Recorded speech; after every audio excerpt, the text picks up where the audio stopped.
Today we have a variety of ways to experience breaking news: TV, cable, internet, newspapers. But back in the 1700s, no cameras caught exciting events. Thankfully, artists did.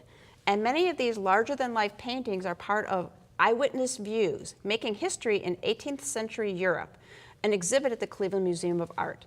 Betsy Weissman is here to cover the stories behind the canvases.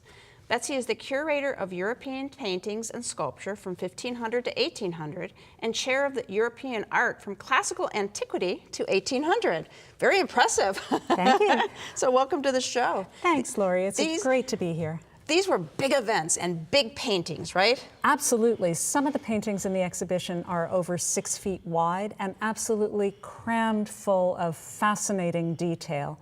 And I'd like to talk about a few of those today, but before then, just a little bit of background. We call these vedute, or view paintings. For the most part, those are reasonably factual images of actual places. And what makes the paintings in this exhibition unique is that they also depict actual historical events, which is very unusual.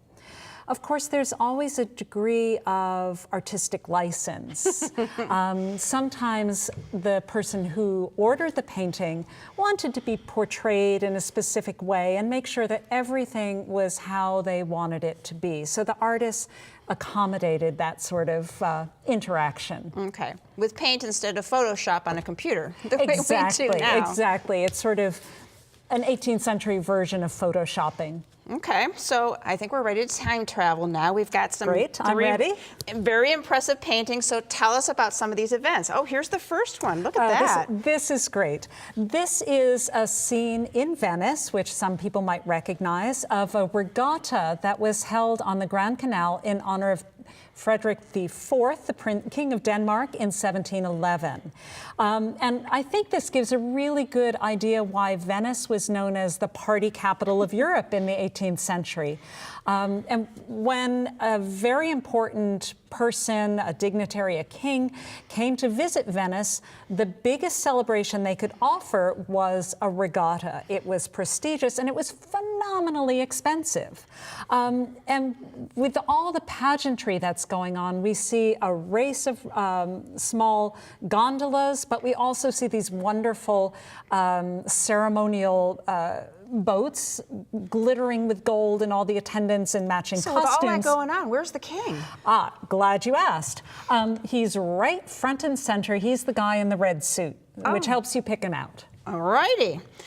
You said that these paintings often cover royalty and religious life, and this one has a pope in it. It does. Again, he's a little bit difficult to find, so let me tell you what's going on here. This painting records the visit of King Charles III of Naples and Sicily. Visited Rome to have an audience, a private audience with the Pope. And the Pope invited him to come to his private coffee house. Oh my. I know, this is not your local Starbucks. So here we see right in front of that beautiful arcade, a man in a short red coat. That's the king. He's being greeted by a cardinal. And then if you look just to the left of that, you see an open doorway, and the Pope is inside waiting for him. All right, that's just great. And then the last one we have, this is Mount Vesuvius, right?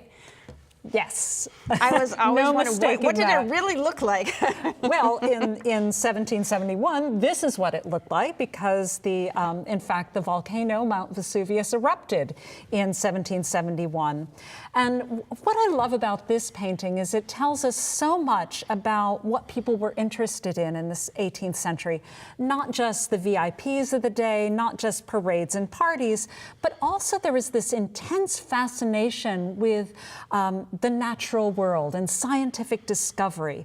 Here we have an on-the-spot view of the eruption of Mount Vesuvius with groups of spectators standing probably really just a bit too close Look like to they're in the lava. a lava flow.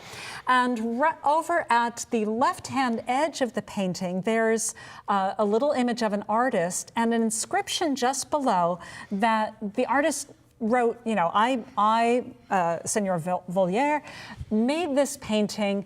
I was here on the spot, so that When you saw this, you would take this as an actual, almost photographic Right. depiction of this phenomenal event. So interesting. People got to see this. Absolutely. There are so many more exciting events to investigate that are a part of this exhibit. To learn more, use the information that's coming up next. My thanks to Betsy for being our on-the-scene reporter today. Happy to do it, Lori.